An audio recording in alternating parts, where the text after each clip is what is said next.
Boa tarde a todos. Vamos dar início ao nosso segundo dia do seminário Campanhas Eleitorais 2018 e Liberdade de Expressão. Queremos, então, convidar aqui para a mesa, para compor a primeira mesa, a professora doutora Maria Cristina Mongioli, que é chefe do Departamento de Comunicações e Artes.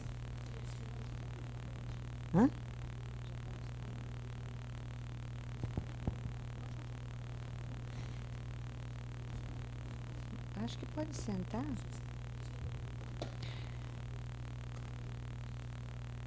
Vamos chamar também o professor Dr. Vinícius Romanini,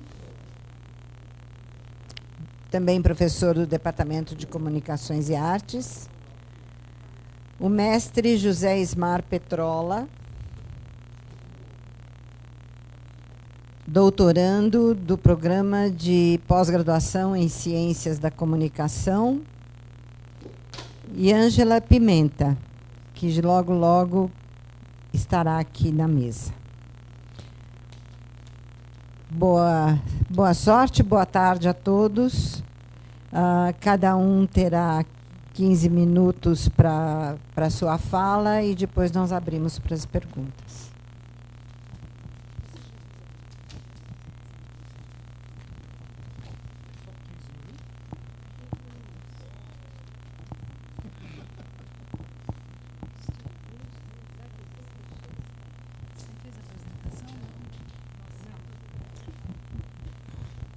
Boa tarde a todos.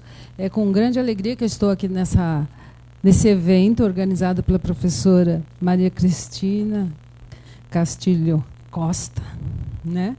E a Patrícia Blanco, da Palavra Aberta. É muito bom a gente estar aqui. E eu gostaria de dizer que está melhor ainda ao lado dos colegas aqui, do professor Vinícius, do Petrola, aqui, doutorando, e da Ângela Pimenta, que compõe a mesa.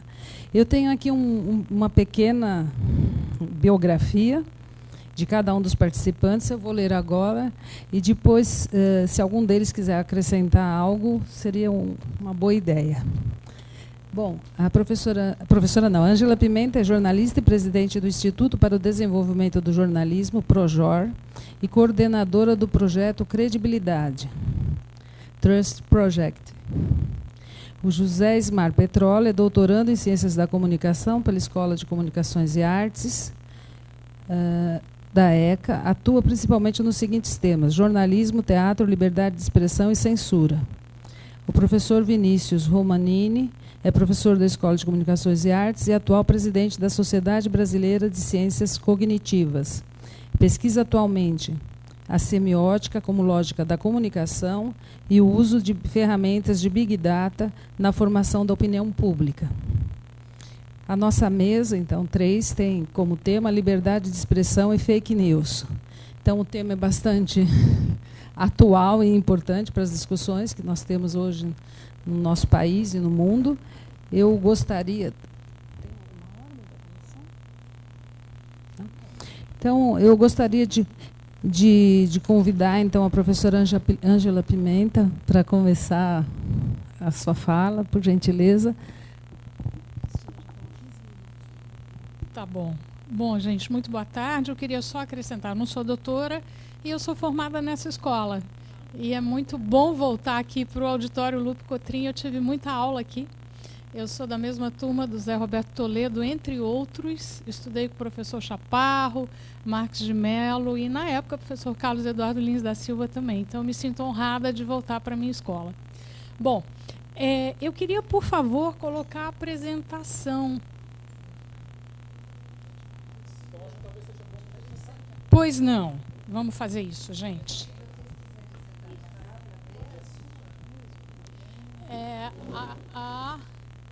É a primeira, essa aí. Não, não é essa. Deve ser melhor do que a minha essa. Não vou fazer isso com o professor Romanini. Gente, enquanto não abre...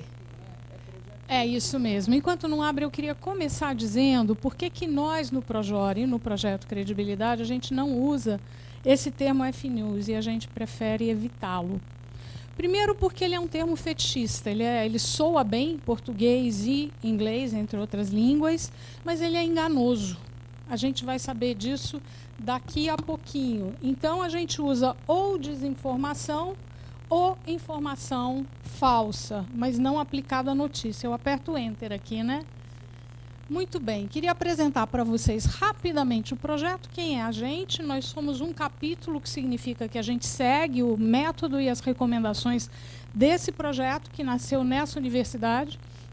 É uma universidade pequena no Vale do Silício, e lá eles têm o Centro Márcula de Ética Aplicada. Ética precisa ser aplicada. E eles entendem, a diretora que está vindo aí, vocês estão todos convidados para o lançamento efetivo do nosso projeto, no dia 8 de maio. A Célia Lerman, ela há tempos, ela tinha o mesmo mal-estar que creio que todo mundo aqui, que é o que os algoritmos estão fazendo com o mundo da informação. Eles estão valorizando esse sistema, a arquitetura deles, de colocar no ar, de replicar, de amplificar um conteúdo negativo que induza medo, raiva ou um sentimento de superioridade. E ela começou a se perguntar, e se a gente fizer o contrário, mudar o sinal desses algoritmos para que eles sinalizem informação de qualidade? O que seria isso? E daí nasceu um sanduíche, que é um pedacinho de código de computador, muito simplesinho, chamado código XML, e conceitos editoriais que se ensinam aqui nessa escola, que são os melhores conceitos de jornalismo e que foram burilados ao longo de 2 anos por editores, universidades, associações de imprensa, entidades ligadas ao jornalismo na Europa e na América do Norte. Bom, a gente é uma parceria do Projor, que é um instituto fundado pelo Alberto Diniz e que eu tenho a honra de, há 4 anos, presidir. Entre outros projetos, a gente tem o Observatório da Imprensa e a Unesp no seu departamento de mídia e tecnologia. Nós somos, sim, patrocinados pelo Google e Facebook, mas eles não têm nenhuma ingerência no nosso projeto. E a gente aceita esse financiamento porque a gente sabe da responsabilidade corporativa que eles têm pela disrupção digital. Bom, eu queria começar com a parte chamada aí do problema. O que está acontecendo do ponto de vista do jornalismo? Isso aqui é um Datafolha, ele vai fazer 1 ano, mas ele mostra claramente uma perda de confiança na imprensa, isso é do ano passado, em termos de credibilidade, a imprensa está lá. Eu vou dar a voltinha para vocês verem que, olha, em 2012... dos entrevistados, 31% diziam confiar muito. E esse número cai para 16%, a metade no ano passado, né? Dos que diziam confiar um pouco, ele vai de 51% para 45% nesse arco do tempo de 2012 a 2018. E os que não confiam sobem de 18% para 37%. Então, claramente, existe aí uma crise de credibilidade. No Brasil, está se acreditando menos na chamada imprensa. E por que isso? Quais são os sintomas? O que leva a essa descrença? Para nós, a primeira delas é a fragmentação da notícia no meio digital. E a gente encontrar notícia no meio de todo o resto. Do gatinho da vovó, das férias da minha prima perua, do aniversário do meu filho, e lá está uma notícia, e no meio disso também ruído, o que não pode ser chamado de notícia. A outra coisa, gente, é a desintermediação da notícia no meio digital. O que é isso? É o fato de que, atualmente, para se chegar à audiência, você não precisa enfrentar uma coletiva de imprensa. Você faz um live, né? Não tem mais o contraditório. E isso é claro que, além de atrapalhar, digamos, o trabalho da imprensa, ele também retira prestígio da imprensa, né? As chamadas notícias falsas, com muitas aspas, eu vou tratar delas daqui a pouquinho, polarização política, o Márcio que vai falar hoje, o professor Márcio Moreto, sabe do que a gente está falando, desde 2014, no trabalho dele com o professor Hortelado, isso está muito claro, né, que há uma cisão na opinião pública e ela se reflete claramente nas mídias sociais. Os chamados filtros bolhas, que são também um resultado aí da polarização política, em que as pessoas costumam conversar apenas com quem pensa como elas, né? E o chamado viés de confirmação. O que é isso? É um traço que o córtex cerebral de todos nós temos, né? O reitor da USP tem, eu tenho, o Papa tem, vocês todos têm. E o que é isso? É uma maneira nossa de simplificar o mundo. É uma estratégia mental pela qual a gente tende a torcer e acreditar por hipóteses previamente estabelecidas. E elas são ditadas pelo quê? Pelos nossos interesses pessoais e pelas nossas preferências. E isso é hoje um dos temas mais importantes para se entender toda essa confusão aí da desordem da informação. E aí, gente, a imprensa, é claro, ela não é só vítima disso. A gente tem claramente apuração enviesada de informações. Jornalistas são seres humanos, né? Eles também estão aí sujeitos ao viés da confirmação e a filtros bolhas. E é claro que isso pode prejudicar e, por vezes, prejudica o conteúdo. E outras deficiências no fazer jornalístico, a gente está falando de ausência de princípio ético ou o não cumprimento deles por veículos que afirmam adotá-los. E a falta de transparência em comunicá-los. Está aqui um caso claríssimo, né, que é da escola base. Quem acompanha sabe o que foi isso, um jardim de infância que foi acusado injustamente de haver pedofilia lá e não era.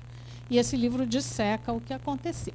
Bom, eu cheguei aqui ao coração da coisa de por que a gente rejeita o termo notícias falsas.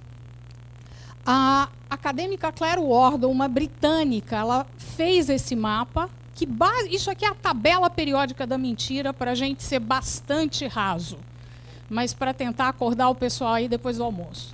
Gente, conexão falsa, o que é isso? Quando manchetes, ilustrações ou legendas não confirmam o conteúdo. Eu trabalhei no projeto Comprova como voluntária, estou escrevendo a história dele e a gente via isso direto. É meio uma notícia, entre aspas, camarão. Tá? Ela não vai combinar, é cabeça de camarão e corpo de siri, digamos por aí. As coisas não fecham, mas ela tem o potencial de enganar. Falso contexto. A gente vê fotos que foram tiradas há muito tempo, matérias antigas, verdadeiras que voltam e aí elas já estão fora de contexto, isso é enganoso. Manipulação de contexto, quando a informação genuína ou imagem é manipulada. Isso também é muito possível. Colocar uma pessoa, quando teve o caso do Adélio, o sujeito que tentou matar o Bolsonaro, fizeram, na época da campanha, por exemplo, uma fotomontagem em que ele aparecia perto de integrantes do PT. Isso é claramente uma manipulação de contexto, no caso de imagem. Satiroparódia. Vejam, é daquela clássica, o mundo não é justo e a vida é curta. E a satiroparódia, que é uma delícia e é um pilar da democracia, ela pode ser confundida. Eu toda hora me confundo na timeline quando vejo sensacionalista o Piauí Herald. Conteúdo enganoso, isso aqui você pode falar, a campanha anti-vacina está aqui, a questão dos terraplanistas está aqui. Conteúdo impostor, aqui nós estamos falando de uma moda que eu acho que não é perigosa no Brasil, que é o chamado deepfake por enquanto.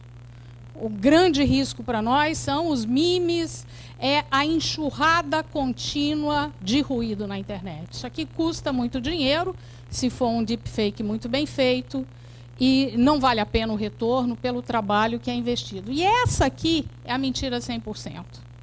Chamar tudo isso aqui de notícia falsa, já que eu estou falando numa instituição acadêmica, é de grande imprecisão. É muito raso e é um termo que tem sido usado repetidamente por políticos para desqualificar o trabalho da imprensa. Bom, gente, completa isso aqui, estou chegando lá, Saula. Uma outra coisa, Aqui a gente não está no ramo da mentira.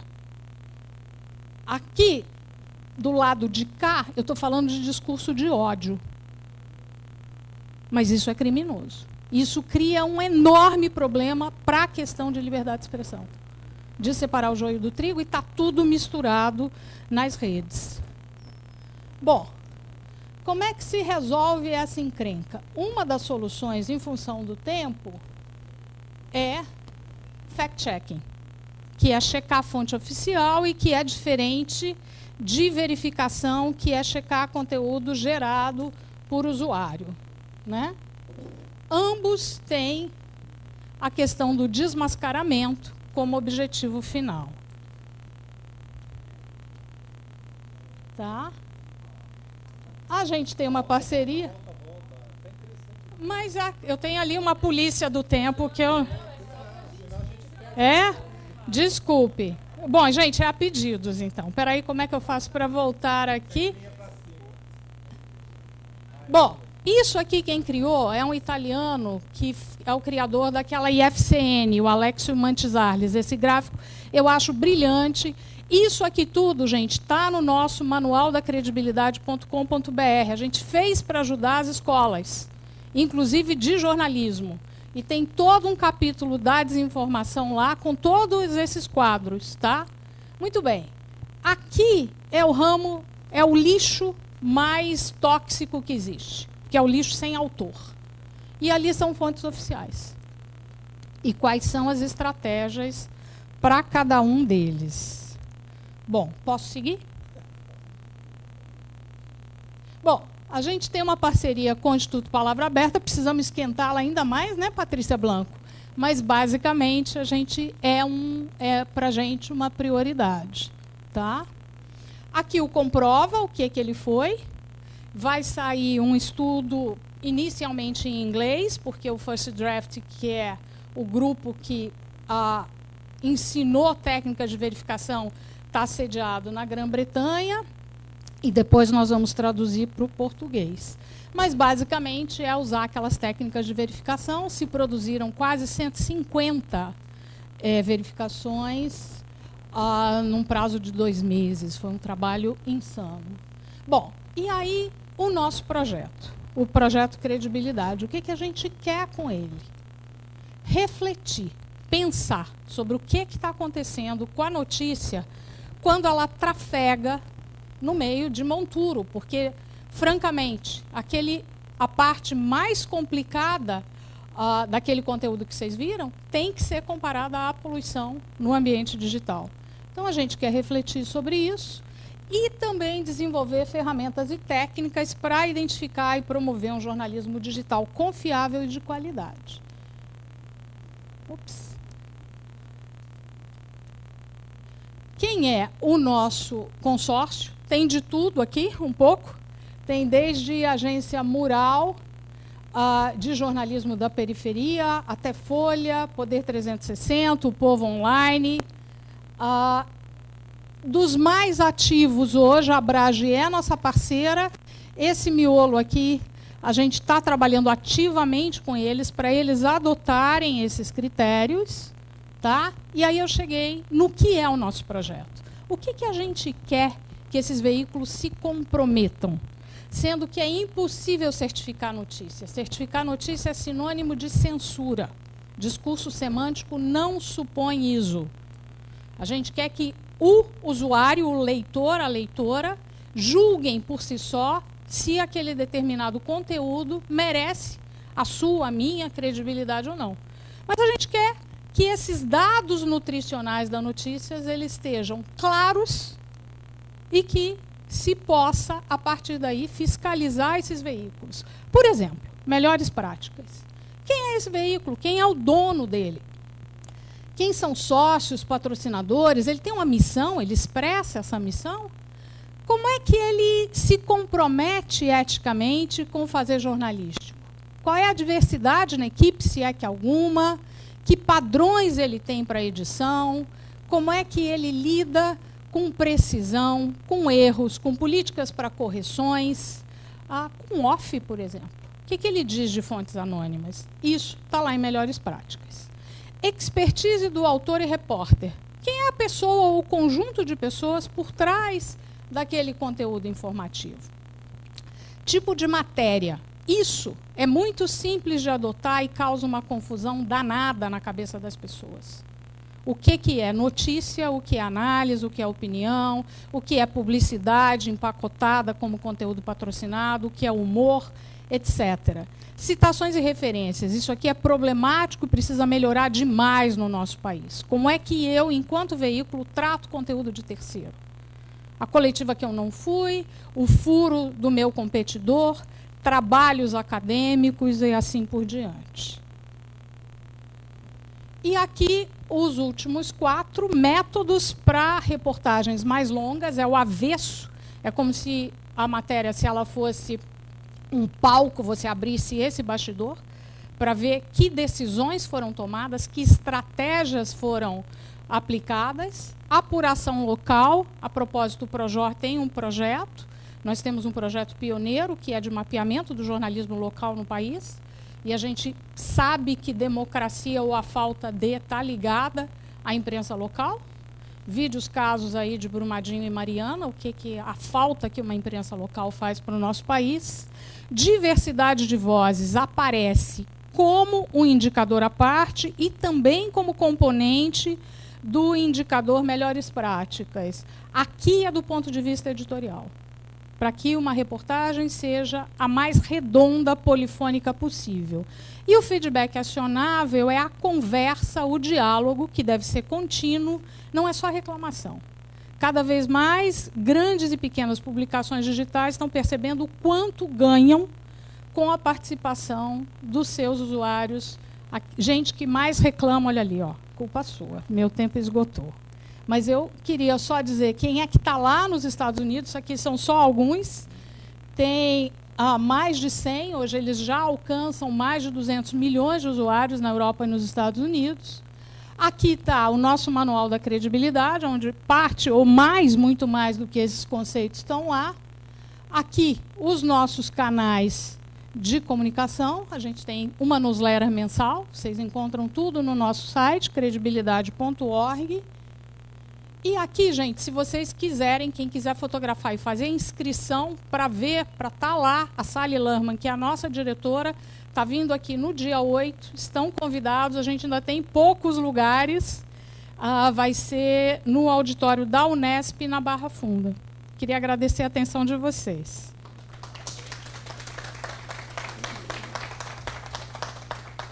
E é isso aí. Obrigada.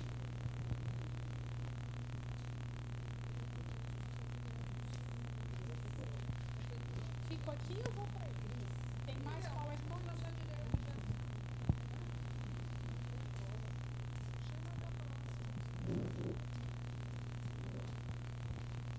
José Ismar Petróleo, então, por favor. Você também tem apresentação? Sim.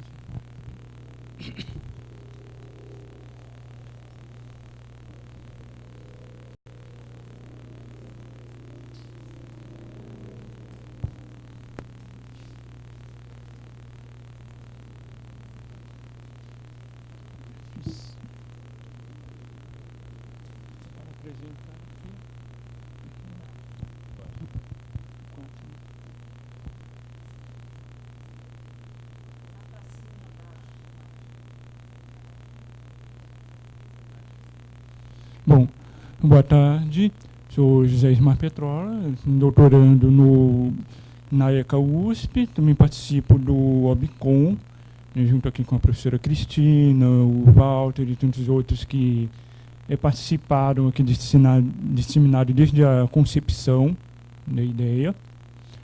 Eu vou apresentar aqui uma parte da nossa pesquisa que nós fizemos com base em notícias que foram publicadas em diversos veículos durante a campanha eleitoral. E eu estudei com recorte de redes sociais e fake news.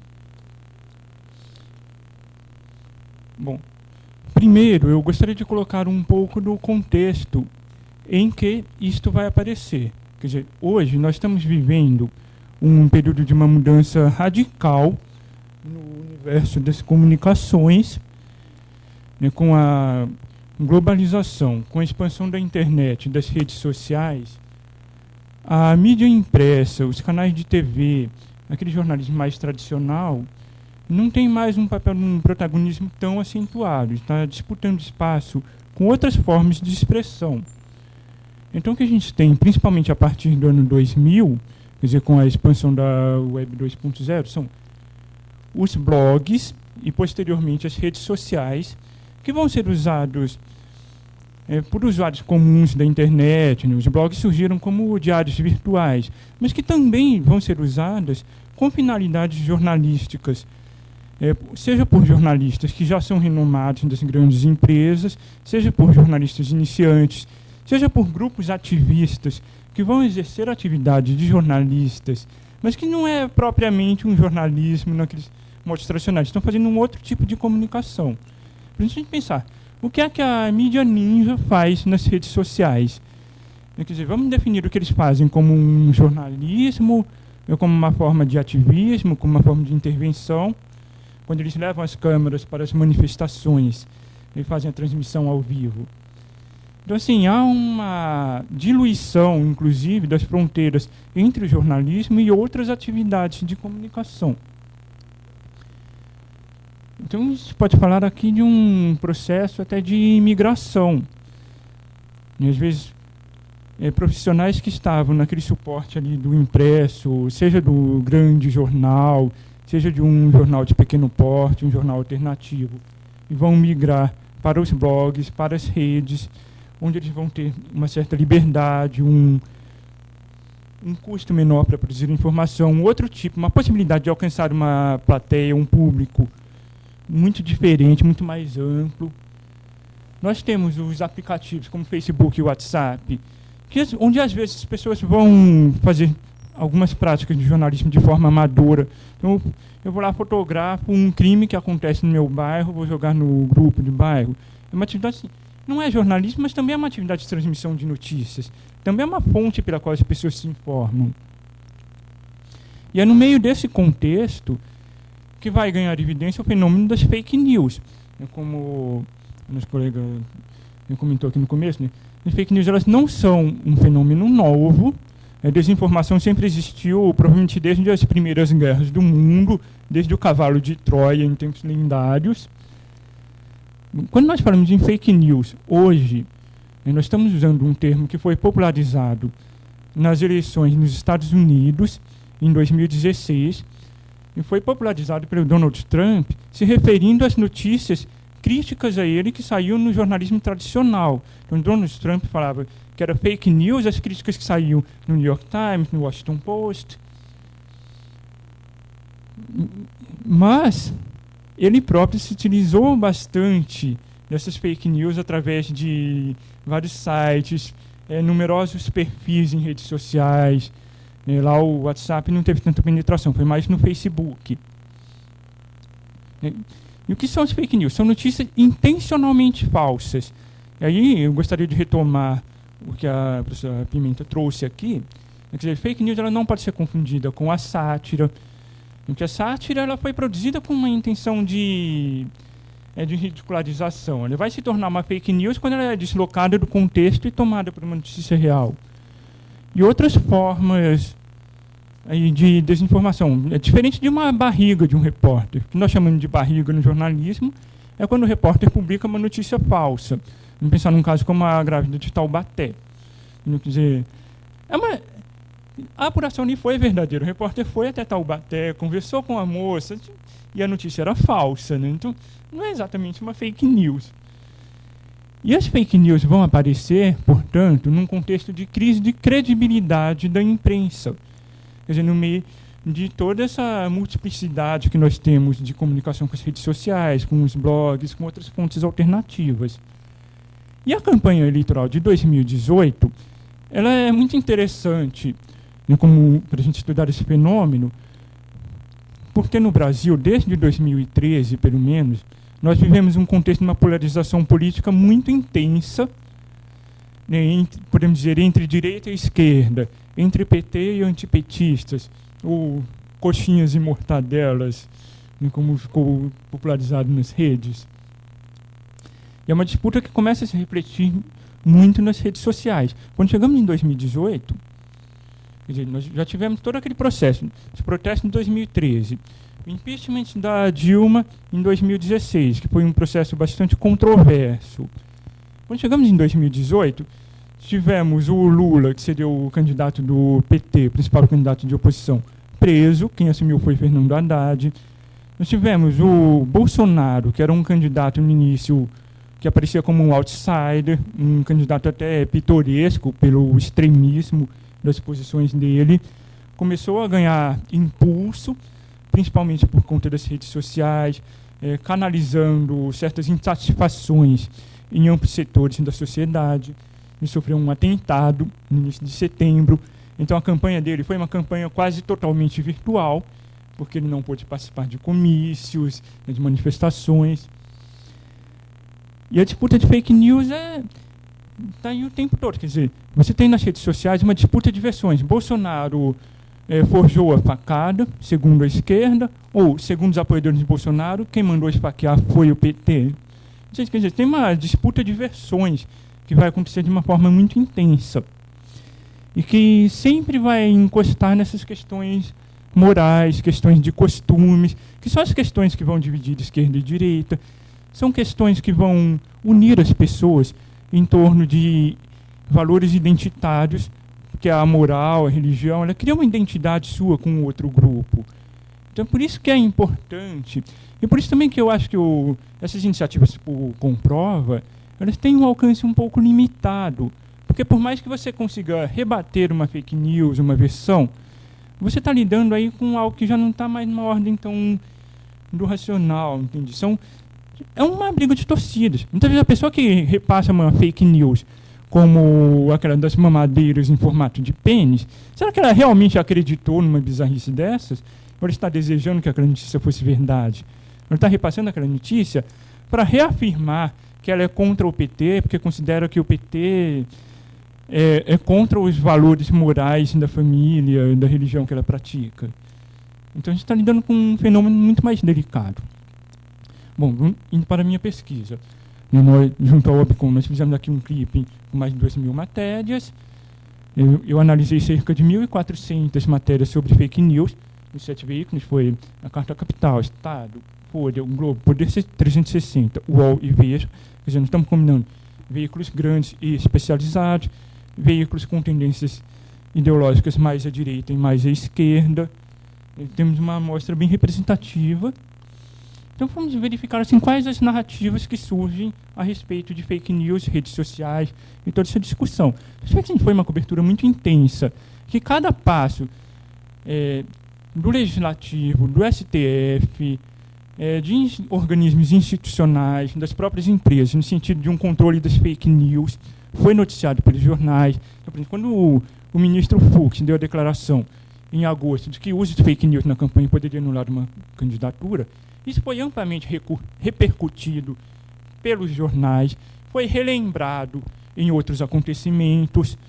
Então, quer dizer, em setembro houve aquela denúncia na Folha de São Paulo de que a candidatura de Bolsonaro estaria usando impulsionamento ilegal de conteúdos em redes sociais, né, financiado com Caixa 2. Isso foi lembrado. A gente percebe essa questão da polarização ideológica que eu já comentei. Há uma espécie de briga do Bolsonaro com a grande imprensa. Quer dizer, a Folha denunciou o impulsionamento ilegal de conteúdo pelo Bolsonaro. E o Bolsonaro, ao mesmo tempo, toda hora vai acusar a imprensa de fazer fake news.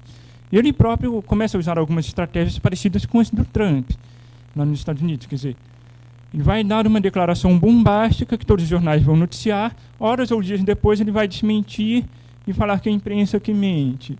Então, quer dizer, tem aí uma briga de versões, uma tentativa de aumentar essa crise de credibilidade da imprensa. E os jornais vão noticiar isso com uma certa preocupação. Então, a Folha vai dar destaque para a pesquisa de que a maioria das pessoas que usam o WhatsApp acreditam nas notícias. Essa posição sobre o alcance das fake news reflete, de certa forma, o posicionamento ideológico nas eleições. Então, a gente vê, por exemplo, todos vão dar muita ênfase ao perigo que as fake news representam. e vão dar muita ênfase à defesa do jornalismo da grande imprensa, o jornalismo tradicional, como única fonte confiável da notícia. Porém, o Globo e o Estadão vão dizer que a eleição do Bolsonaro não foi decidida pelas fake news, e sim pela rejeição do povo ao PT. Ao passo que a Carta Capital tem um outro posicionamento ideológico, ela vai atribuir a rejeição ao PT à consequência das fake news. Vamos dizer que as pessoas rejeitaram o PT e votaram no Bolsonaro porque foram influenciadas pelas fake news. Então a gente vê assim, uma certa nuance, né, que reflete as diferenças, as polarizações nessa eleição.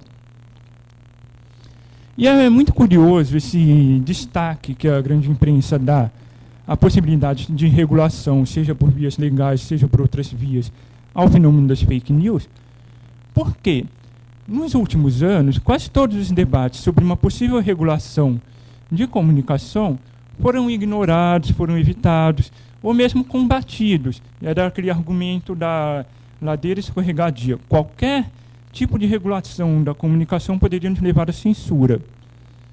Eu lembro do Marco Civil da Internet, lei de imprensa e várias outras questões recentes.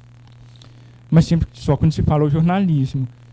E aqui é interessante porque os editoriais dos jornais, muitos artigos, vão praticamente cobrar uma saída pela judicialização das fake news. Quer dizer, o que o STF vai fazer a respeito? O que o Ministério Público vai fazer a respeito? O que o TSE vai fazer a respeito? Então, quer dizer, há uma posição de que as autoridades estariam deixando passar as fake news. Por isso que eu falo no paradoxo da liberdade de expressão. Né?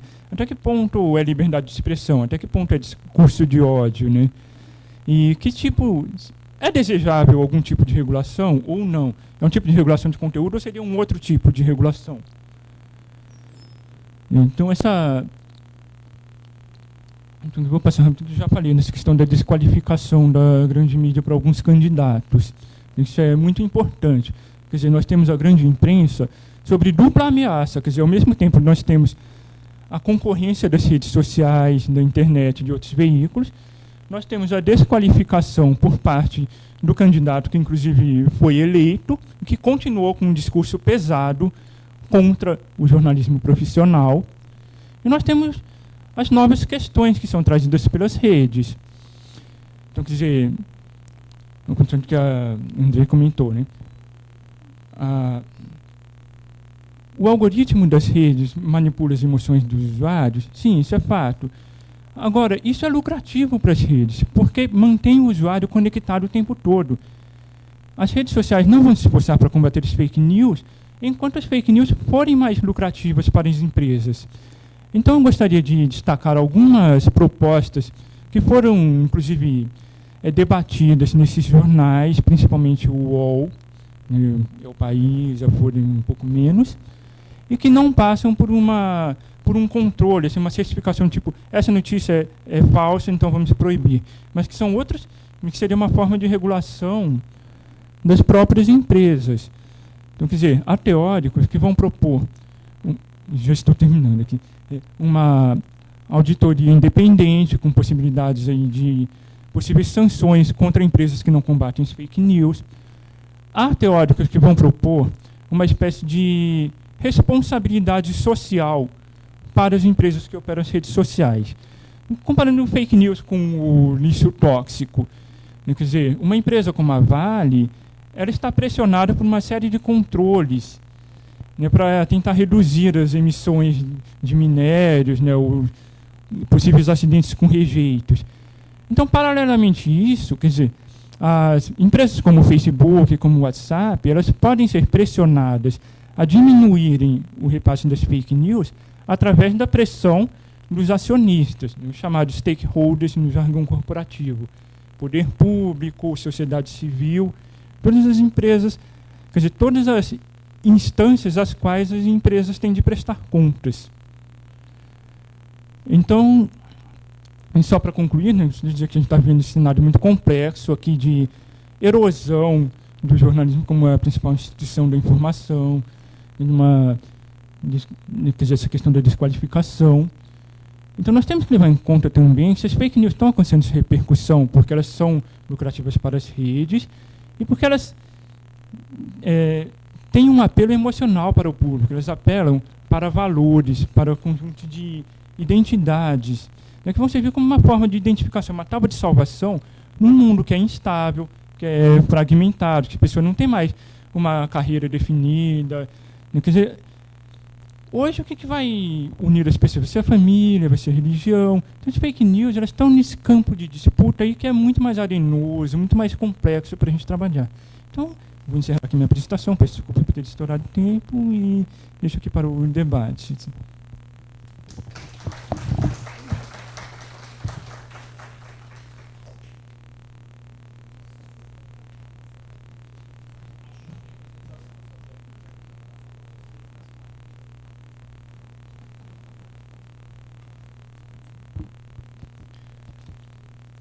Bom, eu vou fazer uma apresentação que talvez saia um pouco do roteiro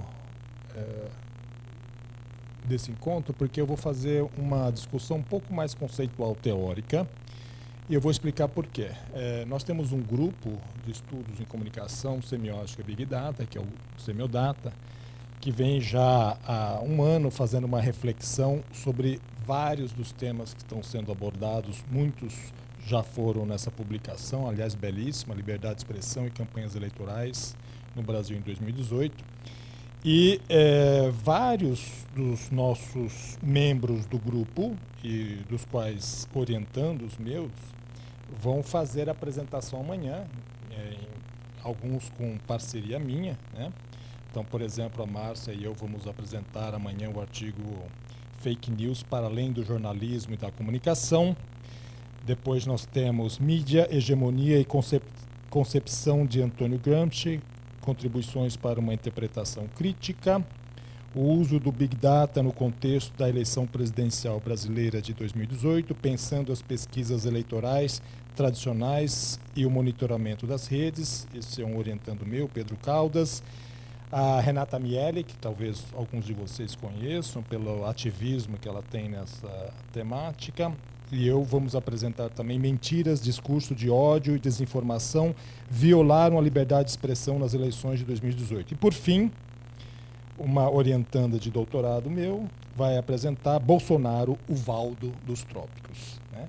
Então, amanhã a gente vai ter uma batelada de contribuições que nasceram da reflexão, da pesquisa do nosso grupo. Então, eu vou me permitir não ser redundante e não apresentar os mesmos conceitos que serão amanhã debatidos, apresentados, que é a relação da semiótica com o Big Data no campo da comunicação. Então, eu vou hoje preferir apresentar os resultados ou a reflexão de um outro grupo que eu participo, que é esse grupo internacional, né, patrocinado pelo organismo norte-americano de pesquisa, é o National Endowment for the Humanities. Tem um grupo de pesquisa aqui no Brasil, das 3 universidades de São Paulo. Tem um pessoal na Argentina e tem um pessoal na França. E a gente tem uma perspectiva um pouco diferente, que envolve a teoria dos sistemas, envolve o paradigma da complexidade e a teoria da informação, e a minha contribuição hoje vai ser mais por aí. Eu vou trazer algumas reflexões, né? Então, a ideia, a minha abordagem é pensar a liberdade como ação não determinada, né? Ou seja, quanto mais determinação, quanto mais restrição você tem sobre a sua capacidade de agir no mundo, menor a sua liberdade. Então, na verdade, não existe um corte seco entre liberdade e não liberdade, mas existe um gradiente, né? Então, é isso que eu vou procurar desenvolver. E vou tentar apresentar aqui um conceito, né, desenvolver a partir de liberdade, né, a partir da teoria dos sistemas não deterministas, né? Ou seja, nesse sistema nós temos vários níveis de causalidade e causação. Então, causalidade é aquela tradicional relação causa e efeito, né? Quanto mais legaliforme, ou seja, quanto mais a relação causa-efeito é estrita, menor a liberdade do sistema, e causação tem a ver com a finalidade do sistema, né? O sistema tem um propósito, um objetivo. Se o sistema ele for muito rígido no seu objetivo e finalidade, isso significa que ele tem pouca margem de manobra para exercitar ações de liberdade. Então, como eu disse, não há, em teoria do sistema, uma coisa binária, né? Não existe uma relação, um atributo entre total liberdade ou total determinismo. Na verdade, os sistemas têm diversos graus de liberdade e determinismo, né? Todos os sistemas que têm graus de liberdade, eles são considerados ou descritos como distantes do equilíbrio termodinâmico. Esse é um termo técnico da física, mas basicamente é o seguinte: são sistemas que não estão em total desarticulação, em caos completo. São sistemas que têm algum tipo de norma, de regra, de regulamentação regindo eles.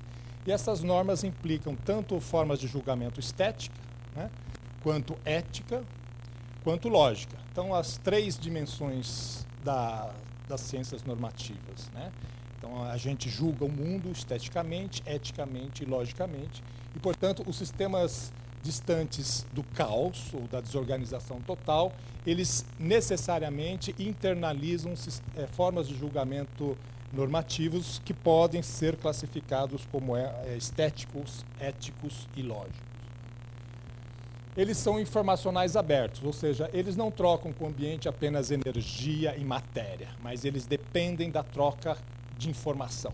É por isso que eles são muito dinâmicos, porque a informação que eles internalizam a partir da relação ou da experiência é muito importante para as finalidades e propósitos desses sistemas, né? E, portanto, eles são complexos. Então, um sistema em equilíbrio termodinâmico é um sistema muito simples, e os sistemas, quanto mais distantes do equilíbrio, mais complexos eles são, e é fundamentalmente o estágio atual da nossa sociedade. Nós somos sistemas cada vez mais complexos, porque quanto mais informação, interação informacional, mais complexidade tende a ser gerada dentro do sistema, né? E, portanto, essa complexidade cria instabilidade e diversidade, ou seja, novos atributos emergem continuamente em sistemas informacionais abertos, distantes do equilíbrio, né? Mas existe muita instabilidade, ou seja, você não consegue prever para onde o sistema irá, sequer no curto intervalo de tempo. Então, esse indeterminismo, né, essa instabilidade, é que muitas vezes cria uma ansiedade e uma reação, né? Então, quando você não está confortável com a liberdade e a instabilidade gerada em sistemas complexos em que a liberdade é presente, pode haver uma reação, como, no meu entender, a gente está observando agora, né?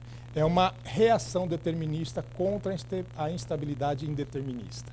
Ou seja, partes da sociedade ou partes do sistema começam a buscar formas, a gente está chamando até aqui da ideia positivista de ordem e progresso, né? Quer dizer, a gente procura estabilidade e, às vezes, de forma reacionária ou reativa, trazendo aspectos de um paradigma anterior, né?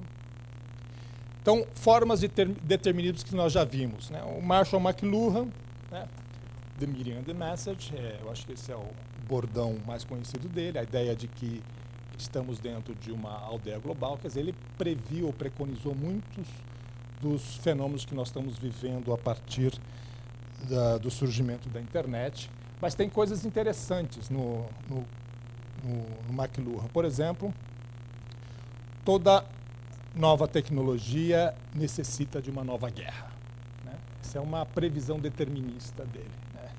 Aliás, ele é um aforista, né? A gente vê que parece que ele está escrevendo para o Twitter, né? A gente vai lendo o McLuhan, cada frase é um tweet, né? Dá para você fazer o copy-paste. Aliás, tem um tweet que é um oficial do Marshall McLuhan que faz isso o dia todo. Eles ficam copiando e colando frases do McLuhan, que são aforismos, né? Mas essa é mais interessante ainda. Ele diz que a Terceira Guerra Mundial é uma guerra de informação com nenhuma divisão clara entre participantes militares e civis. Essa é uma outra previsão determinista. Ele afirma que é assim. Ou seja, a gente pode ter coisas absurdas do tipo um presidente civil preferindo ser militar e um vice-presidente militar se portando como civil, né? Não que a gente possa efetivamente ter, mas o McLuhan prevê esse tipo de coisa.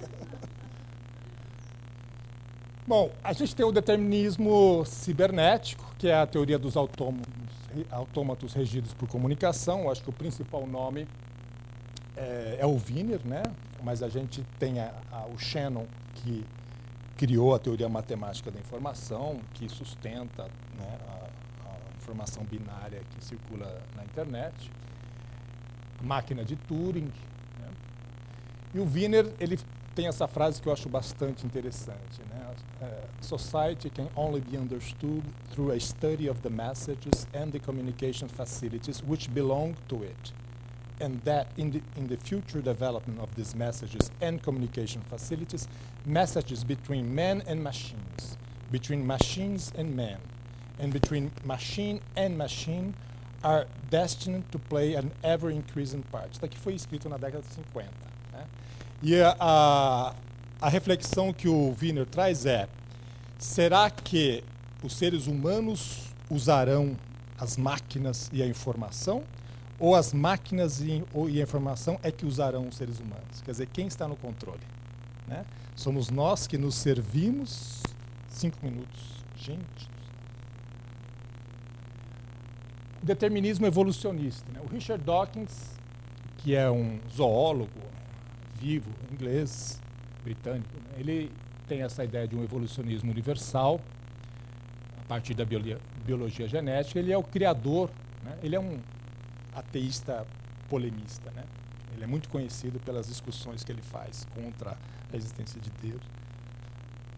Mas ele é quem sugeriu o conceito de meme. Quer dizer, o conceito de meme é um conceito técnico que nasceu da biologia do Richard Dawkins, né? Quer dizer, assim como os genes são conteúdos informacionais que regulam a reprodução, né, das espécies, o meme é um conteúdo informacional que regula a reprodução dos nossos pensamentos, ou a expressão dos nossos pensamentos quando eles são exteriorizados na sociedade. Então, o meme é um conceito técnico que o Dawkins criou a partir da sua reflexão, né? O determinismo epistemológico, que a gente chama de dataísmo, né? Isso se tornou muito evidente em 2008, quando Chris Anderson, que é o editor-chefe da revista Wired, está faltando um D aqui, né? The End of Theory, The Data Deluge, né? O deluge é a... Como é que a gente traduz? Dilúvio. Makes the scientific method obsolete. Quer dizer, a ideia de que quando você tem uma quantidade de dados que não é mais probabilística, não é uma amostragem, mas na verdade é todo o universo que você consegue capturar, então você não precisa mais da ciência, não precisa mais de hipótese, você não precisa mais de experimento empírico, porque você está de posse de todos os dados em tempo real produzidos naquele universo que você deseja estudar, e portanto você não precisa mais de cientista. Na verdade, basta você fazer a análise correta dos padrões e correlações, né? Então, a Wired é a revista que nasce da cultura cibernética, da era da informação digital, dos computadores alimentados por dados e principalmente da internet. Ela nasce com a internet, né? E, ao ser criada em 93, ela escolheu o Marshall McLuhan como seu santo patrono, né? Por causa das suas profecias corretas sobre a era digital. Então, é interessante porque o McLuhan era um religioso, era um católico fervoroso, né? E aí nos leva ao terceiro determinismo, né? Que é baseado na revelação dos profetas. Então, Samuel é o primeiro profeta depois de Moisés. Ele era governante e juiz, né? Então, você ter um governante juiz capaz de fazer profecias é essencial para a revelação. É irracionalista, quer dizer, a fé conta mais do que a razão. É anticientífico, a igreja conta mais do que a ciência. E tem um conceito de ungimento, né? Ou seja, o eleito pelas urnas é o eleito por Deus. Essa ideia de que foi ungido, né? existe uma guerra santa contra o mal, quer dizer, a crença diabólica a ser eliminada, por exemplo, o marxismo cultural, né? Então, qualquer coisa que não esteja dentro da Bíblia pode ser categorizada como dentro desse, mesmo que seja anacronístico, por exemplo, homossexualidade, marxismo cultural. Não interessa se é anterior ao marxismo. O fato é que, se não é aceito pela Bíblia, faz parte do marxismo cultural. Isso está definido num texto muito interessante do Douglas, The Religious Origins of Fake News and Alternative Facts, no Religion Dispatch, publicado em 2017. É um texto muito interessante em que ele vai a fundo na fundamentação religiosa dos fake news, né? E a liberdade como revelação da verdade religiosa. Então, aqui é uma frase que eu acho que vocês já ouviram recentemente, né? Conhecereis a verdade e a verdade vos libertará. Ou seja, a liberdade é uma função da revelação. Entendeu? Então, a liberdade não é mais a liberdade individual, mas a liberdade é aquilo que é revelado. E aí a gente tem a convergência. Esse artigo foi publicado na revista oficial da OTAN, né, em 2015, pelo Jeff Gacy, Memetic Warfare, Competition over Narratives. Quer dizer, uma competição sobre isso que interessa. Não são os fake news. Fake news é o combustível de uma guerra, né? Mas, na verdade, a guerra é essa. É a competição sobre as narrativas, ideias e controle social. Olha o Wiener aqui, voltando, né? In a social media battlefield, one might think of it as a subset of information operations tailored to social media. Information operations involve the collections and dissemination of information to establish a competitive advantage over an opponent. Essa é a terceira guerra que o McLuhan preconizou. Nós já estamos nela. Tempo esgotado. Esse é o controle dos homens sobre os homens. Então, só para o que a gente vem trabalhando no nosso grupo. Então, alguns caminhos a desenvolver, né? A educação aliada à comunicação, a gente está no departamento que criou essa via de comunicação. Estímulo ao pensamento crítico, olha só, sociologia e filosofia. Uma das propostas do atual ministro é que no Nordeste não precisa ser ensinado filosofia e sociologia, mas sim agronomia, né? Estímulo à participação política concomitante à participação nas redes sociais. Ou seja, o jovem precisa pensar política no momento em que ele tem acesso às redes sociais, que é outra coisa que está sendo combatida. Quer dizer, a gente não deve fazer com que os jovens se insiram muito cedo, né, Debate com a sociedade sobre novos marcos legais e garantias condicionais. Por exemplo, Big Data e bioética. Então, isso é uma discussão que a gente vem fazendo, que o Big Data deveria ser discutido no campo da bioética. Então, as metáforas, Big Data é o novo óleo, é o novo ouro, é o oceano de informação, tudo isso naturaliza Big Data. Na verdade, Big Data tem a ver com a captura da privacidade de seres humanos, né? Então, na verdade, as leis da bioética que deveriam regular o Big Data.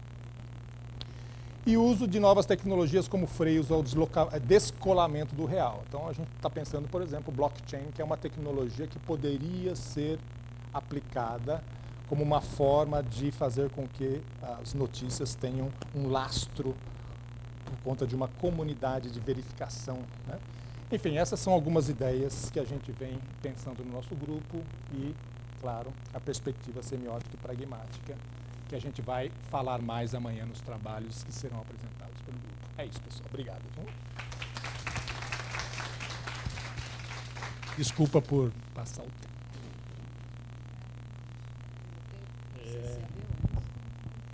Bom, eu vou pedir para todos retornarem à mesa, então, que nós vamos fazer aqui um pequeno debate, imagino, haja perguntas aí, né, da plateia.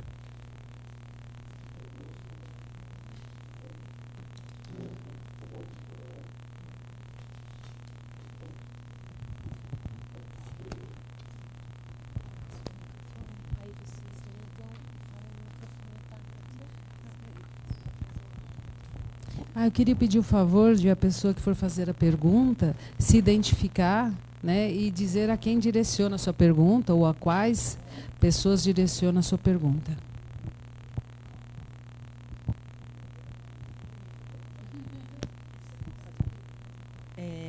Então, obrigada. Eu sou a Márcia, sou aluna de pós-graduação aqui do PPG-Com, orientanda do professor Vinícius. Estou estudando também fake news, etc. E a tecnologia blockchain. Obrigada pela linha ali, em minha homenagem. Em homenagem à minha pesquisa. E a minha pergunta é para a Ângela. Eu fiquei pensando, de onde eu conheço ela? É dos vídeos do curso do Night Center que eu assisti. No projeto Comprova, é uma coisa bem específica, uma curiosidade que eu tenho. No projeto Comprova, por exemplo, como vocês fazem para mensurar o sucesso, vamos dizer assim, de determinada checagem? Porque acho que o colega o José colocou, né, uma questão que a gente percebe que o alcance da checagem fica muito aquém da notícia falsa, né? Então, eu sempre me pergunto assim, como a gente pode, como não só o Projeto Comprova, mas as outras agências de checagem conseguem saber se o trabalho delas está dando certo, né? Assim, muito genericamente. Se vocês têm alguma métrica, alguma coisa.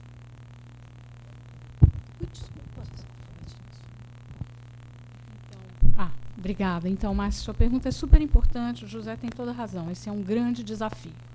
A gente precisa, e eu preciso fazer aqui um esclarecimento. Eu trabalhei, eu defendi o Comprova desde o primeiro dia. Estou escrevendo um paper sobre ele e vou dizer isso. Mas eu tentei ser uma observadora. Nós fizemos entrevistas semi-estruturadas. Eu entrevistei, fiz quase 50 entrevistas. Depois eu pesquisei 16 mil mensagens trocadas, 18 mil, entre os jornalistas para contar o bastidor do Comprova, o intestino do Comprova. Mas existe esse Comprova para fora. Então, eu não estou falando aqui em nome do Comprova, eu estou falando em meu nome e do Projor, que eu presido até semana que vem. A gente tem uma eleição. Dito isso, você tem a questão do impacto, do alcance. Quem produz mentira deliberada, ele pode ser louco e acreditar nela, ou não ser louco e ser ainda mais maligno. Entretanto, a gente percebe que quem tem uma conta pequena de WhatsApp, quem tem uma chamada dieta informacional muito restrita, certamente o Comprova não terá chegado nela. Então, isso já existe um jovem pesquisador de origem moçambicana, mas de Harvard, o nome dele é Nick Dias, ele está trabalhando, porque ele fez também uma pesquisa, isso a gente está já com quase 50 páginas, deve sair em breve, estamos ali fazendo os ajustes finais, mas tem esse dado aí que eu não quero, digamos aí, furar. Mas o que eu acho mais importante, para mim a coisa mais importante do Comprova, sabe o que foi? Foi o desmentido da conspiração de que havia uma fraude nas nossas urnas eletrônicas. E eu acredito, José, que o recorte para o jornalismo é a verdade dos fatos. Tudo aquilo que escapa dos fatos, e o jornalismo precisa produzir. O que é o jornalismo? O que é o ofício de produzir jornalismo? Você produz fatos e ideias, que podem ser ou não, né? Digamos aí, sustentada pelos fatos. Mas o fato é uma delimitação, é um recorte do jornalismo que você precisa e que tem que estar a serviço da democracia. Então, quando você tem uma conspiração dizendo que existe, digamos aí, uma chamada auditoria, que fala que houve uma possibilidade concreta de que a eleição de 2014, que elegeu Dilma Rousseff, teve 73,14% de fraude, o que você faz? Você pega um monte de jornalistas, e a gente conta essa história, eu até arrepio, porque eles saíram do conhecimento zero, e em uma semana produziram uma coisa que acabou com essa conversa. Até, digamos aí, quem acredita continuou conversando entre si, mas isso perdeu a capacidade viral. E o que era isso? Era um ataque, gente, à nossa instituição. Não importa aonde você se coloca no espectro político. Era um ataque há 22 anos de sistema eleitoral, que é um sistema robusto e um sistema respeitável, com todas as críticas que a gente possa ter ao TSE, é uma das joias da democracia brasileira, ao TSE. Então, só por isso, eu acho que o Comprova já se justifica. né? Então, aumentar esse alcance, trabalhar mais com vídeos, usar a Claire Wardle, e eu sou fãzoca dela, ela fala uma coisa. Combater a desinformação, do ponto de vista da verificação e checagem, é uma faxina, é como limpar as ruas. É um trabalho diário, humilde e intensivo. Né? E ele precisa ir à rua para não ser suja novamente. O que você precisa? Você precisa de propagar isso. E, novamente, você vai precisar usar a linguagem. Ela fala que as novelas elas deveriam incluir aí um tutorial de vovó, porque a gente sabe que os mais idosos não compartilham sem checar, alguma coisa assim. Então, um outro esforço, que não é o esforço de verificar essa informação, vai ser um esforço de disseminar a verdade dos fatos. Né? Porque isso é outra coisa, que eu não tive tempo, porque a Saula não deixou. Cadê a Saula? Ela ali. Mas ninguém checa a opinião. E essa é uma outra questão. E aí eu vou me permitir discordar da sua pesquisa brilhante. Não se pode chamar erro jornalístico de fake news. Isso é a linguagem do Trump. Isso é a linguagem de outros líderes, que eu prefiro não nominar. Erro jornalístico de boa-fé é erro jornalístico. E eu queria acrescentar uma coisinha só sobre regulação. Posso? Ainda não fui perguntada, mas eu estou me coçando aqui para falar isso. Eu acho o seguinte. Usando o mapa, a tabela periódica da Claire Wardle, eu acho um crime tipificar notícia falsa. Porque quem vai sofrer não são os grandes veículos de imprensa que têm advogado para pagar. Quem vai sofrer são as centenas, milhares de jornalistas e blogueiros, etc., que são vítimas não só de processos judiciais indevidos, como de violência física e, às vezes, morte mesmo. Entretanto, quando você sai daquele espectro lá, da desinformação, e você vai para o discurso do ódio, esse é um dos maiores dilemas. E aí, professor Romanini, é o que, de certa maneira, a sua linha de trabalho endereça. Quando o Osama Bin Laden usa um avião e explode aquelas duas torres, né, no nosso tempo, na virada desse milênio, a gente tem o primeiro embate entre segurança e liberdade. Quando um louco, um doente, filma quem ele está matando na Nova Zelândia, ele está de novo transformando em arma. A turma do Osama Bin Laden transformou o avião em míssil. E aqui ele transforma um live do Facebook em quê? Em plataforma de ódio. As próprias plataformas já estão começando a pedir vídeo post de anteontem ou ontem do chefe de integridade noticiosa do Facebook, porque eles têm que fazer essa faxina grossa, pegar as coisas que são horrendas. Agora, isso causa dilemas terríveis, porque vocês viram que é nuançado. E quem é que tem o poder de decidir o que é lícito? Porque nós estamos falando de liberdade de expressão, não existe democracia sem ela. Na Tailândia, já existe a junta militar dizendo que quer criar uma lei para pensamento incorreto. Eu penso incorretamente 1000 vezes por dia. Então, eu estaria enquadrado. Então, mas entretanto, no extremo, você precisa realmente retirar. Quem é que estabelece esses limites? Essa escola aqui, a escola em que eu estudei, eu acho que tem uma contribuição a dar em termos de debate. Nessa tipificação que foge do espectro da notícia.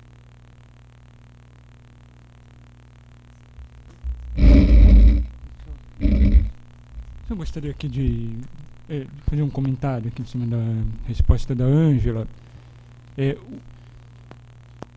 A definição de fake news que eu citei na minha apresentação, e foi aquele do Hunter Alcott, que foi um dos primeiros pesquisadores aí a formalizar isso, ela é interessante porque diferencia a fake news da notícia errada. Quer dizer, há uma diferença entre um erro jornalístico e uma notícia que é intencionalmente falsa.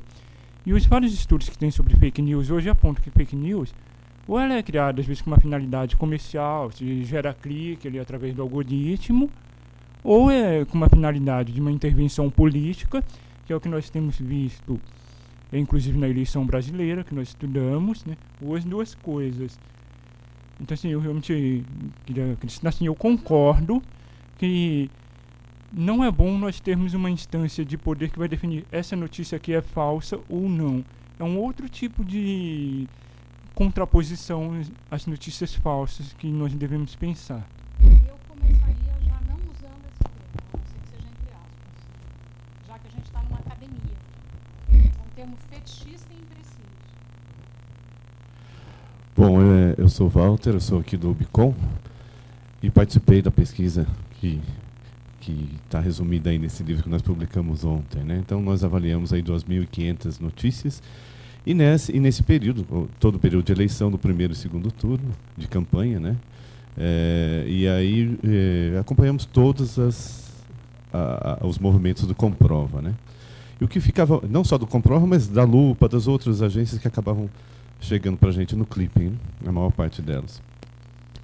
Ficava claro para a gente que foram criados mecanismos de checagem única e exclusivamente para o universo digital. Então, foi uma espécie de autolegitimação da imprensa tradicional e não autorregulamentação, né? Não servia para se preservar e dizer que a forma de apurar os fatos era da mídia tradicional, do jornalismo tradicional, e não da mídia digital.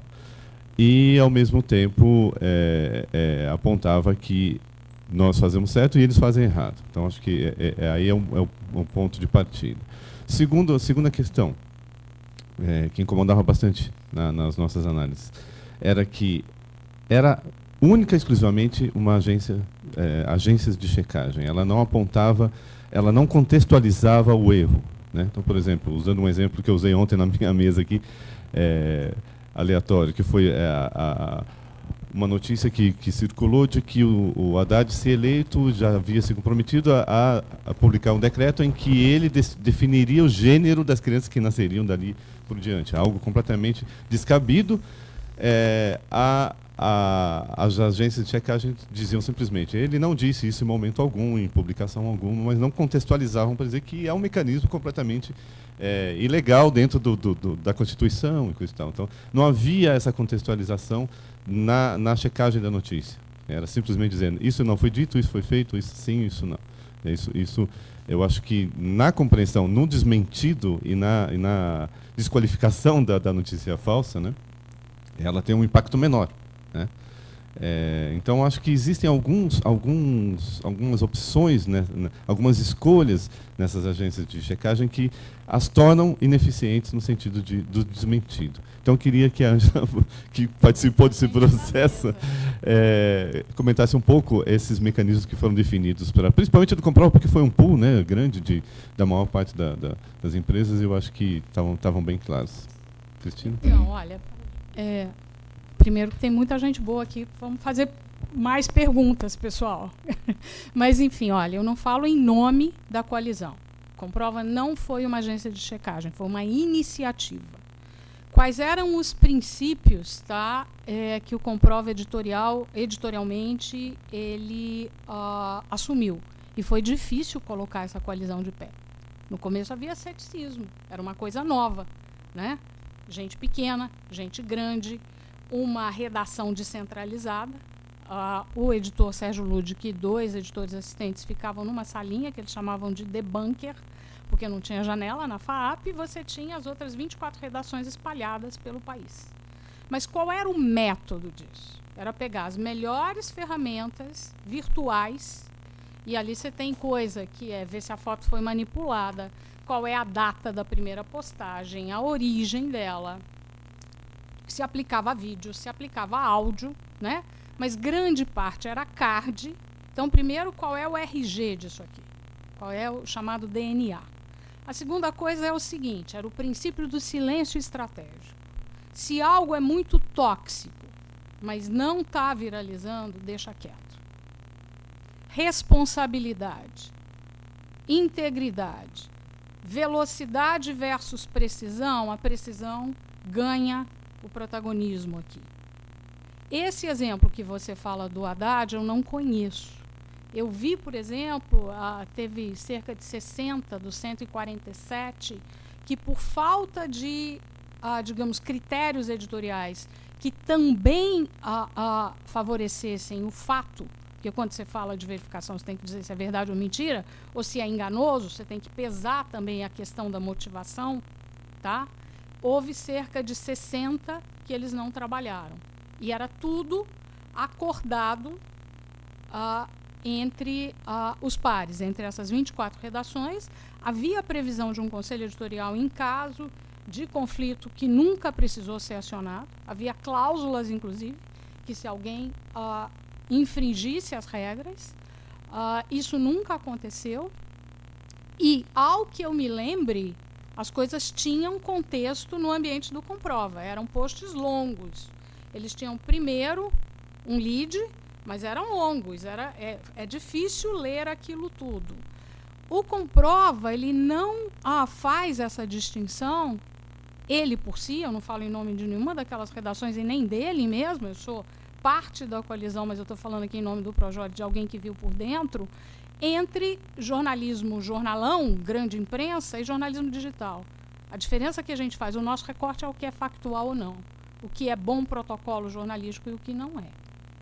Então, assim, esse incômodo que você teve me causou curiosidade de saber, porque no Comprova o esforço foi justamente para afirmar o protocolo jornalístico enquanto verificação integral de algo que é danoso para quê? Para o discurso público. Qual é o perigo de se mentir numa eleição? É o gol de mão na eleição. É se vender. Eu, candidata, sou melhor do que eu sou e dizer que ele é pior do que eu porque ele concorre comigo. Isso é distorção do debate público. Então, era esse o objetivo. Tanto que agora existe um esforço para que o Comprova seja uma iniciativa, um projeto, que ele tenha o Comprova 2.0. Para quê? Para que essas redações continuem fazendo o abdominal aí da checagem, né? O ano que vem é ano de eleição municipal. Nós, no Projor, produzimos em 2014, um manual que junta jornalismo de dados com política pública municipal. Vocês pensem num país de 5.570 municípios, qual é o potencial para mentira o ano que vem, né? Então, o ideal é que esses protocolos cheguem à imprensa local.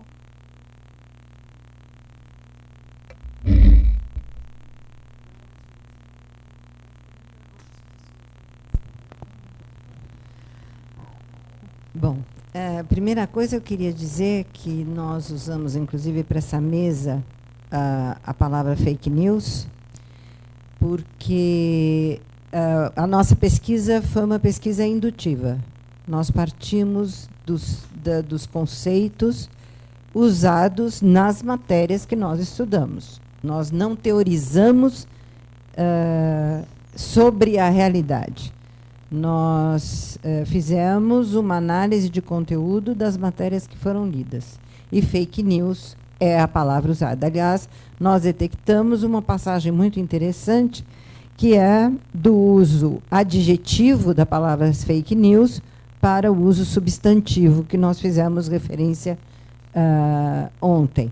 Quer dizer, durante as campanhas eleitorais, fake news passou de ser uma qualidade da notícia para ser um fenômeno noticioso. Então, eu acho que a gente precisa ainda ver que fenômeno é esse, concordar com ele ou não, ou dissecá-lo como você fez, mas eu acho que a gente não pode esquecer que isso está se tornando uma arma política. A segunda questão é que eu queria dar os parabéns aos integrantes da mesa. Eu acho que a gente está se aprofundando em todos esses temas, o que é muito importante, mas eu acho que, aceitando as profecias do McLuhan, eu acho que está cada vez mais difícil distinguir ação de fato, realidade e representação.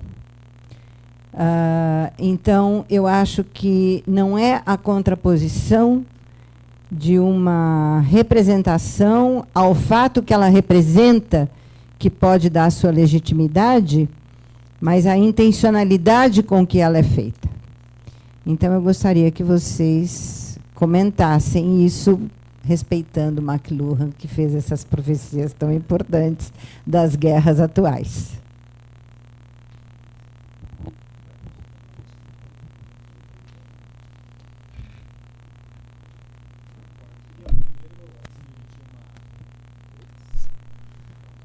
uma humilde opinião, apesar de respeitar imensamente essas iniciativas, né, das agências de checagem de fato, eu acho que elas operam em lógicas completamente diferentes das redes sociais e da maneira como os algoritmos estão impondo uma nova distribuição. Quer dizer, a ação dessas agências é virtualmente inócua, né? Eu acho que a gente vai ter que pensar novas maneiras de combater, porque eu não acho que se a gente fizer uma pesquisa, isso aí é uma adivinhação minha, mas eu acho que se a gente fizer uma pesquisa sobre como os eleitores, durante a campanha eleitoral, nas últimas semanas, como eles formaram opinião e como eles efetivamente depositaram os seus votos na urna, e quantos tiveram contato com as análises das agências de checagem de fato, e eventualmente quantos puderam refletir e mudar a sua opinião sobre os eventos, eu acho que nós vamos chegar a uma conclusão, a adivinhação minha, né, de que, na verdade, a capacidade desse tipo de ação isolada, de ter um impacto efetivo, de bloqueio, de desinformação, ou de eventualmente contribuir efetivamente para que a dinâmica dos processos eleitorais seja mais justa, enfim, dentro dos princípios que regem tradicionalmente as democracias representativas, eu acho que esse tipo de iniciativa é inócuo, é uma outra lógica, é uma outra maneira, é um outro universo, e eu acho que a gente vai ter que buscar, dentro desse novo universo, dessa nova lógica, novas ferramentas de combate. É uma guerra mesmo, né? Agora, a questão das formas de representação, do descolamento, assim, o que a gente chama de virtualidade, né? Eu acho que tem uma contribuição que eu acho que o pragmatismo e a semiótica pode oferecer, é que o conceito de verdade não é a priorístico, né? Ou seja, essa ideia de que os fatos são verdadeiros por si próprios, né? Isso se resume a um universo muito restrito de fatos. É claro que se eu disser o meu óculos neste momento está sobre a mesa, esse é um fato que a gente vai ter pouca margem de discussão sobre ele, entendeu? Ainda assim mas vamos dizer, não vai ser algo que vai nos animar a discutir e debater nas redes sociais. Quer dizer, se você levantar essa questão nas redes sociais, provavelmente você não vai conseguir conectar e agregar muita gente para esse debate, entendeu? Agora, quando a gente sai desse elemento que é o da percepção imediata ou da sensoriedade material das coisas, né? E imediatamente a gente entra no campo da construção de sentido, a construção das representações, e a verdade é um resultante de um embate. E eu acho que essa é uma questão que precisa ser mais bem desenvolvida, quer dizer, quais são as ferramentas e plataformas de inclusão para o debate, em que diversas formas de representação possam, em igual condição ou minimamente, se apresentar para esse debate, né, de forma participativa e dentro de uma esfera, né, habermasiana, de esfera pública, de ação comunicativa, enfim. Eu acho que nós estamos muito, mas muito longe disso, e, na verdade, as redes sociais contribuíram para esse distanciamento, né? Então, eu acho que as estratégias de propaganda, de ação política e mercadológica, né, de marketing nas redes sociais, na verdade, não contribuem para uma participação inclusiva, democrática e bem fundamentada, né? Então, eu não estou aqui eu não tenho nenhuma solução a apresentar, mas eu tenho a opinião de que o patamar do debate, da discussão, precisa mudar. A gente precisa ir para um novo patamar, e eu acho que a gente precisa amadurecer que patamar é esse. Então, eu acho que a pergunta é importantíssima, e ela um pouco coloca a academia e os pesquisadores em xeque, porque a gente não está conseguindo elevar o debate para o patamar da complexidade que o problema exige, né? Essa é a minha opinião.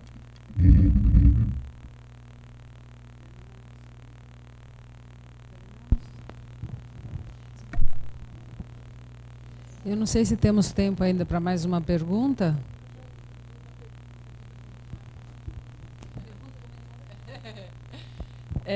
Bom, boa tarde. Primeiro sobre o comentário do Vinícius, né, sobre a checagem, essas iniciativas, acho que tem muitas camadas aí, né, de informação, mas no Brasil o que a gente viu foi que as notícias falsas elas se reproduziram pelo WhatsApp, principalmente, e que a maioria das pessoas não tinha pacote de dados para clicar em algo que esclarecesse elas, né? Então, nesse cenário de bom, primeiro, não ter como, materialmente falando, economicamente falando, ter acesso, e uma cultura também, né, de acesso a textos escritos que possam, e se há algum horizonte, por exemplo, produção de vídeos, não sei, né, não só no texto escrito. E a outra é que, se a gente for acompanhar a discussão dos grupos que estão perpetuando, se dedicando, né, ao combate ao marxismo cultural, a gente vai ver que eles já estão discutindo, enquanto a gente discute regulação de Facebook, YouTube e afins, eles já discutem migrar para outras plataformas, porque essa discussão já chegou neles, e então já virou meios de esquerdistas, né? Então, como esse cenário é extremamente rápido e veloz, eles estão criando as suas próprias redes, cada vez mais fragmentadas, cada vez fora do alcance do nosso olhar, né, do olhar público possível. Enfim, então, esse é mais um comentário e também queria saber a opinião de vocês sobre isso.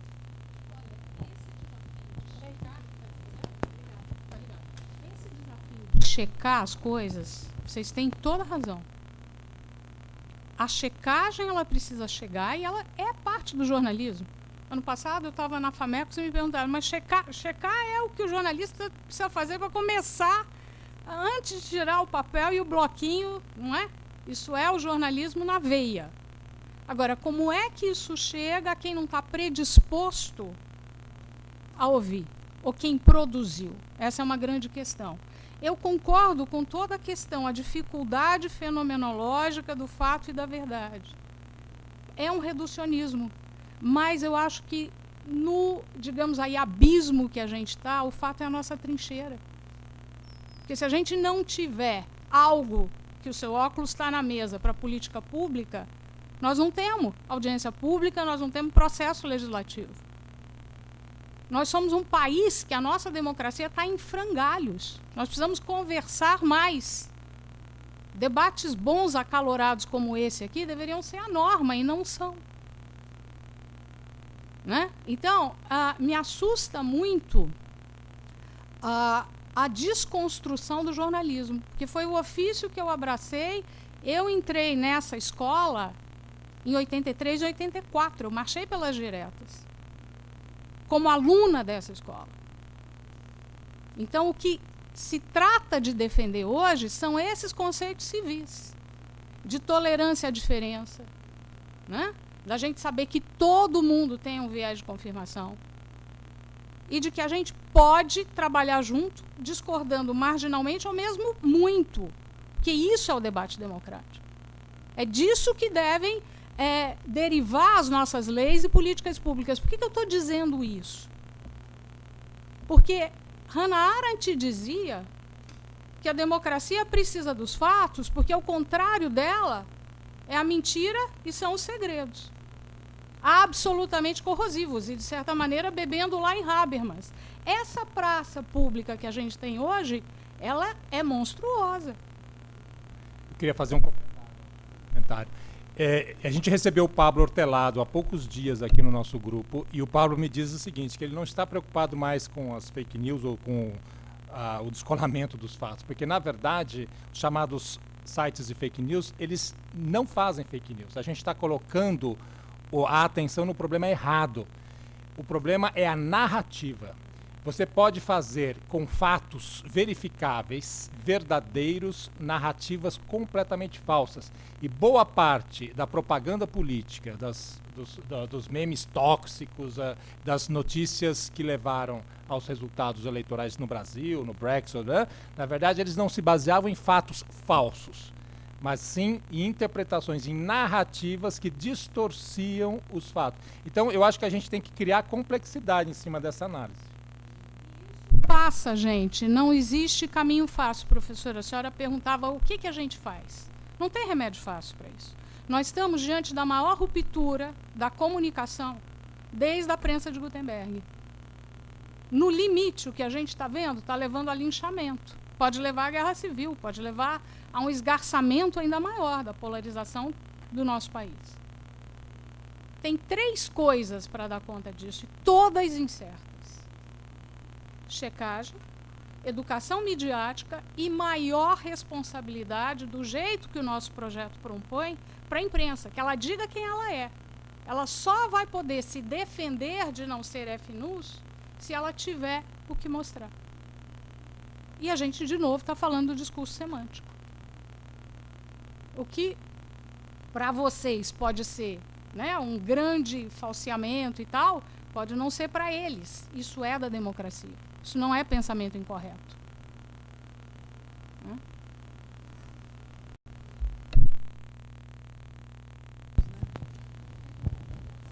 Tem mais uma pergunta ainda? Então, rapidinho, né? A gente encurta o café. Não, é bem rápido mesmo. É uma curiosidade, assim, se vocês sabem, porque eu estou pesquisando esse tema, estou, de uma certa forma, inserida dentro desse debate a partir do meu lugar de mestranda, que é a base da cadeia alimentar acadêmica, vamos dizer assim. Mas eu tenho a sensação de que de que esse debate das fake news, ou como a gente for chamar, está restrito ao jornalismo. Não é nem a comunicação, é ao jornalismo. E eu sinto falta de ver esse tema pipocando em outros lugares. Eu acho que, quando a gente fala de viés de confirmação, acho que a psicologia tinha que estar discutindo esse fenômeno. Eu acho que a ciência política tinha que estar discutindo esse fenômeno. Eu estou fazendo uma disciplina na ciência política e o professor disse assim, nossa, nós estamos muito atrasados nessa discussão. Ai, que pânico. E eu tenho essa sensação de que está muito centrado, como se toda a responsabilidade pelo pepino e seus desdobramentos fosse do jornalismo. Eu queria ouvir que não, mas eu não sei. Interdisciplinar. Tá claro hoje, já existe pesquisa mostrando que o caminho que a NF, né, a F-News aí faz na cabeça das pessoas, as mais aguerridas, é parecida com o caminho no córtex cerebral de comprar roupa, de a compulsão, de vício. Ela tem gatilhos ali emocionais. Por isso, para as crianças, é importante começar no jardim de infância competência socioemocional. Nós estamos falando de conteúdos transversos. Né? Do jardim de infância. Né? Então, é uma força-tarefa da ECA, com a educação, com a ciência política, com a psicologia, que no meu tempo era vizinha, com a medicina, com o direito. Eu não sei, eu espero, eu não faço parte da comunidade acadêmica ainda que queira cada vez mais estar presente da conversa. Mas o que eu sei, existe um texto seminal da Claire Wardle, que se chama Desordem da Informação, com 40 recomendações. Gente, nós temos que começar a conversar com associações de pais e mestres. Isso tem que chegar nas periferias. Uma das razões que a Agência Mural está no nosso projeto é esse. Eles cobrem 32 sucursais em São Paulo. E, através de um fato, medir o gap, medir a diferença da plataforma para o trem da CPTM, eles estão mudando leis em São Paulo. É isso que a gente precisa. Gente de boa vontade, a gente não precisa concordar em tudo, não. A gente precisa gostar da democracia e querer defender pluralismo, diversidade de vozes. Isso a imprensa também deve. Ela precisa ser mais aberta, né? A outras vozes. E é isso que o nosso projeto propõe. Ele está começando. E ele também é limitado. São praticamente 2 pessoas. Agora é uma tarefa urgente.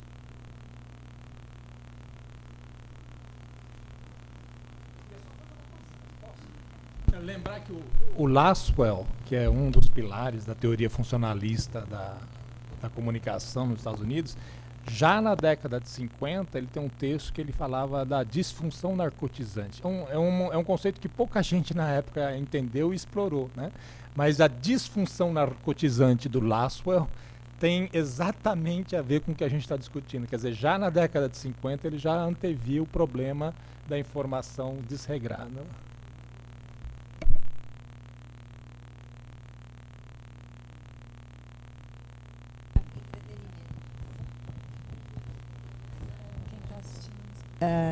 Eu queria dizer que a gente tem trabalhado pouco com essa ideia do infoentretenimento, que hoje é extremamente importante. E acho também que um livro, que é uma cartilha na cadeia alimentar da academia, é A Sociedade do Espetáculo, do Guy Debord, que eu acho que é básico para tudo isso que nós estamos falando, e para mostrar que a gente não pode esquecer que esse espaço público do qual nós estamos falando hoje é gerido, administrado por empresas privadas, não é espaço público, né? Que nós não estamos sozinhos com os nossos amigos por meio de um computador, né? Quer dizer, há uma série de ilusões, de fantasias envolvendo a prática da comunicação hoje, né? Do gratuito, quer dizer, não há nada gratuito, não é um espaço público, eu não estou sozinho com meus amigos, e as palavras não são só palavras, nem só representações. Bom, eu só queria dizer, responder ali um pouco do que se está a fazer. A minha perspectiva é que, por exemplo, os nossos colegas da Nordicom, ou seja, os colegas que trabalham no espectro dos países do norte da Europa, Dinamarca, Suécia, Finlândia, um pouco a Holanda e a Alemanha, eles têm todo um trabalho interdisciplinar, transdisciplinar, que envolve todas essas áreas que foram aqui focadas, no sentido de compreender as questões emocionais e cognitivas associadas a estes fenómenos. E eu penso que, sendo uma bibliografia que está praticamente toda acessível online, ou diretamente acessível através do ResearchGate, não é? Ou então eles próprios colocam os rascunhos, os drafts online, porque têm a mentalidade que não se deve pagar direitos de autor relativamente a propostas intelectuais que sejam de interesse público. Eu penso que qualquer um de nós poderia consultar, e no seu caso seria interessante ver como estas questões já estão a ser discutidas, e na verdade reúne a maior parte das comunicações que aqui foram colocadas. Era só isso.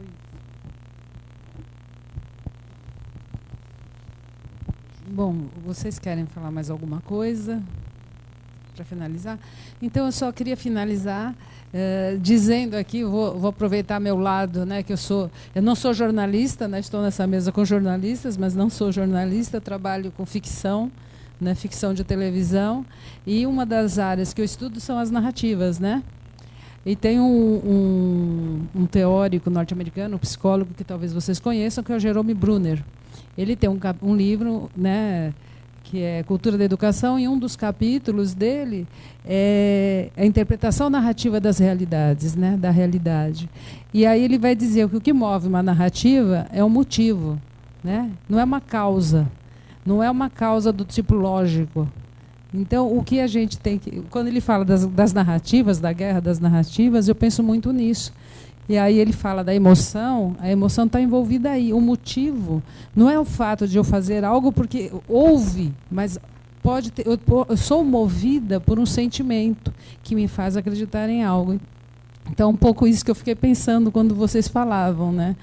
que a gente vai buscar muitas vezes a raiz lógica da pessoa acreditar nessa bobagem, vamos dizer assim, que o Walter falou sobre o que teria circulado sobre o Haddad, né? Bobagem o que foi falado, não o que você falou. Mas a gente fala, é impossível você imaginar que alguém possa acreditar numa coisa dessas, né? Então, eu vejo por esse lado também. Bom, queria agradecer a todos, então, a presença. A gente vai fazer um intervalo agora para café, não é isso? E retornamos 16h30. Né? Muito obrigada.